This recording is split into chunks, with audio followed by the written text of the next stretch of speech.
Okay. Make sure I say your last name correctly. Lutz. Lutz. Correct. Okay.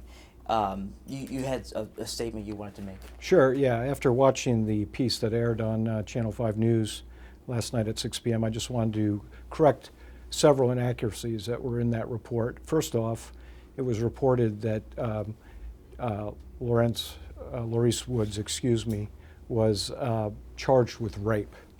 It said that several times, not just the victim who's interviewed, but also the news folks said he was charged with rape. In fact, he's not charged with rape. He's charged with sexual battery, which does not allege that it was committed with force or threat of force. That's important because there's a significant distinction under Ohio law between forcible rape, a felony of the first degree, and sexual battery, a felony of the third degree. What's the difference? This level of seriousness of the offense. So that obviously makes a difference to what bond recommendation we make and what bond the court orders. So that's why it's important that it's known that Laurice Woods was not charged with rape, a first-degree felony, but with sexual battery, That's a certainly third-degree the term felony. that the victim chose to use. Right. And that's how she feels. But what that's not the happened. pending charges, and Channel 5 had the indictment, which clearly indicated. Yeah, and we said that he was charged with sexual battery. Well, it was repeated that he was charged with rape, too. If you watch your piece again. I said that he was charged with Not rape. you, but Okay. the lead into the piece indicated that here this man was charged with rape and got out on a low bond. So obviously that's important for the viewing public to understand that the seriousness of the offense wasn't rape. It was a third-degree felony, sexual battery, which did not allege force or threat of force. That's right in the indictment. Secondly, you stated that the Medina misdemeanor charges made no difference to our office in the bond recommendation we made. The truth is there were no convictions out of Medina, and to date still are not under Ohio law.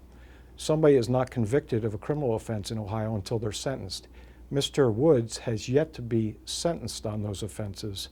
One, in fact, he just pled no contest to on the same day that we made our bond recommendation. Were you aware of that at the time? Not at the time, but we weren't aware of, there were no convictions out of Medina County. So when we reviewed the criminal record, okay, those were not in there, and that's why. That's what I'm trying to explain. There were no convictions out of Medina County for us to review and factor into our bond recommendation and for the court to consider in ordering the bond.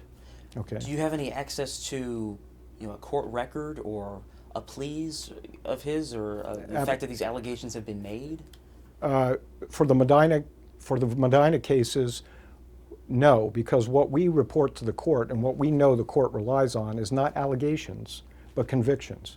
We abide by you're presumed innocent till proven guilty, which I'm sure you understand, and so does the court. So in making bond recommendations, it's a criminal history of convictions that make a difference as to the level of bond that's ordered in this case. And the third thing I'd like to correct is that it was implied that if my office had been more attentive to his criminal history, his criminal record, the bond would have been greater. The bond that was ordered by the court would have been greater.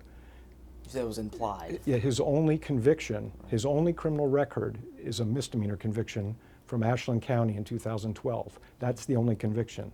So that's not the case either. There was nothing from his criminal record that would have justified a higher bond that was ordered. Now what has happened is tragic. The murder was tragic. If there was any indication from anything that we had that would have given us the foresight to say, okay, now this guy may go out and kill someone, of course, we would have asked for a higher bond. But that was not the case.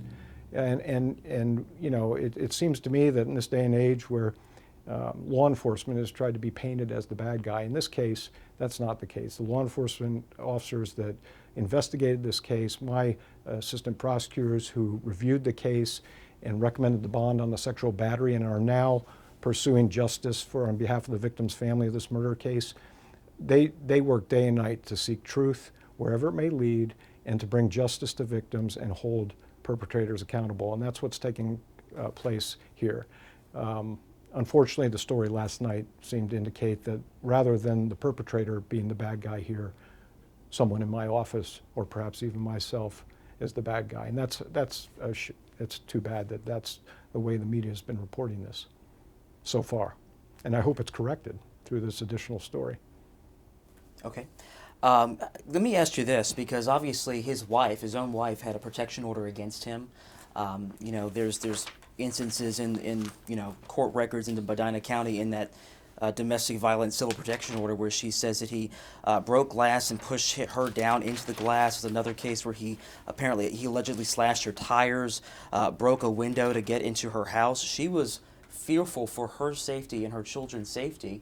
Why would that not be a factor? Why would that not be brought up in his bond hearing? Okay, again, that protection order arises out of the misdemeanor cases, as we understand now, not then, because we've done our research now and had a chance to do that. That's why I wanted to delay our more in-depth interview so we could answer, with the facts.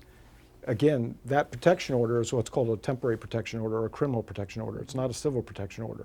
It arose out of... It is a civil protection order. It says a petition for domestic violence civil protection order. Okay, well, but it arose out of that incident, Right. out of the Medina County misdemeanor cases. Mm-hmm. A second-degree felony, not felony, a second-degree misdemeanor and a fourth-degree misdemeanor. The criminal damaging is a second-degree misdemeanor. The threatening domestic violence is a fourth-degree misdemeanor. And again, there were no convictions for that case. They didn't show up on the data we have because what we report to the court are convictions, not just allegations, as you might understand. I hope you understand why we don't do that. I understand, but obviously, as a prosecuting attorney in court, don't you have an obligation to at least mention that there's another woman, in fact, it's his wife, who also feels endangered by this person? Well, you make a good point here because, again, we're talking about an entirely different victim. That's the other point here. I can see it where if we had let him out and we were unaware that the victim in the sexual battery case had a protection order out to protect herself from him and we just let him out and didn't inform the court of that, that's one thing. But we're talking about an entirely different person, right. Not the person who is the subject of the protection order when we're talking about the bond as it relates to sexual battery. Two different cases. But what I'm hearing is that it's two different cases, and so they're exclusive of each other. Is that what you're saying? Not entirely. Let me say this, Derek. If we had had that report, which we did not, and we read the allegations in that report, would we have used that to factor in recommending a higher bond? Yes. That's true. So why didn't you have that report? Because there was no record of a conviction for it. It was still pending in Medina County. We didn't have it. It was taking place. Derek, the day, as you found out, the day that he entered a no contest plea to the criminal damaging charge was the day we made the bond recommendation, the same day. Yeah. But the emergency protective order was done in November. So there were certainly court records that, before that. All I can say is we did not see the civil protection order prior to making the bond recommendation. Okay. And I guess if you could go back and change, would there be a higher bond? There is a higher bond now. Well, he's pending $1 million now. bond right now, Yeah. cash or 10%. Yeah, and so I'm just trying to get it. Is there something that needs to change? How can that be that someone who has at least a documented history, his wife is complaining that he's violent, and that doesn't make it into this other case? Well, usually to be part of a criminal history, you have to have a criminal conviction.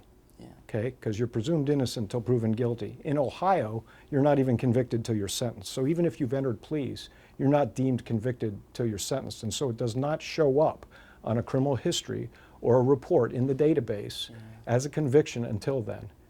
So should something change in the database so that you do see at least allegations that people have made, or records in court that are not convictions but are certainly court records? All I can tell you, Derek, is my prosecutors do the very best they can to gather all the pertinent information they know that's out there to make a good bond recommendation to the court. And then the court relies on that information to order the bond that they do. My prosecutors aren't trying to sidestep anything. They're not trying to avoid work. They work their tails off, trying to, as I said, trying to bring justice to victims, trying to prevent people from being harmed, and trying to bring perpetrators to justice, to hold them accountable. They do it. What is Yeah. the system that you use? I guess to look up Oleg. someone's. It's called Oleg. Yeah. What about I guess NCIC? That We get those too. Yeah, you get those too. We Is get that a only- criminal history that comes with the police report. And those only leads include report. convictions. A lot of times they can list a whole bunch of things that say held or there's no disposition, but the court will not rely on those. If we went in and listed everything that's on somebody's CCH, their criminal history report, that's listed there, the court's going to say, what are you doing? That doesn't mean anything. The defense counsel will jump down saying, hey, there's no convictions for those. That's improper. It's a fact of life. It's what we deal with here in this county, and I expect that's what prosecutors deal with in other counties also. So if his wife is saying that she doesn't feel safe or her children don't feel safe, while he's also being prosecuted on a separate sexual battery charge, that shouldn't have any bearing on. No, I think it would if we had that information. I will concede that. If we had that information, we would have presented that to the court. Okay. And if you did have that information, can you say what the bond might have been? Otherwise, I mean, I don't want to put you in a situation where you have to guess or anything like that. But. Well, I didn't make the bond recommendation in this case. My chief criminal prosecutor, Jody Schumacher, did. Mm-hmm. You'd have to ask her that, what she would have ordered.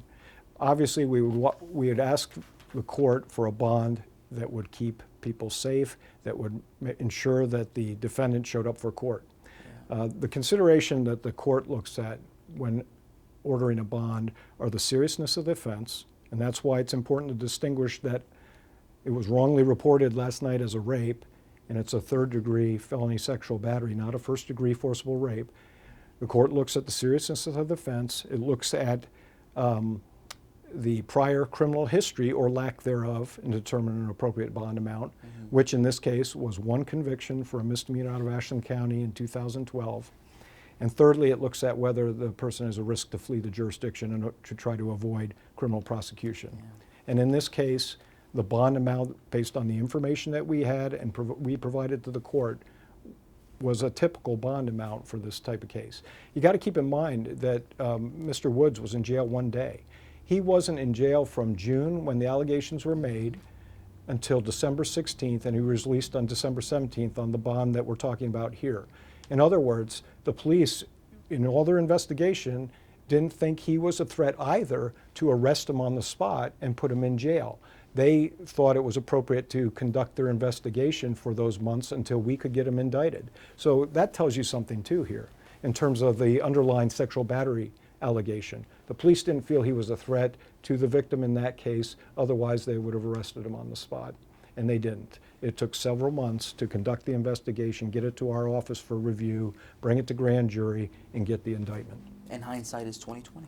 And hindsight is 20/20. There you go. Anything you want to add? No, I just I hope this piece is aired and the record's corrected, because I felt it was kind of unfairly portrayed yesterday and didn't give the viewing public the true nature of what was going on here. Okay. We got a couple 2 shots here. Watch. Here's that mic. Oh, okay. Stay right where you're at. Sure.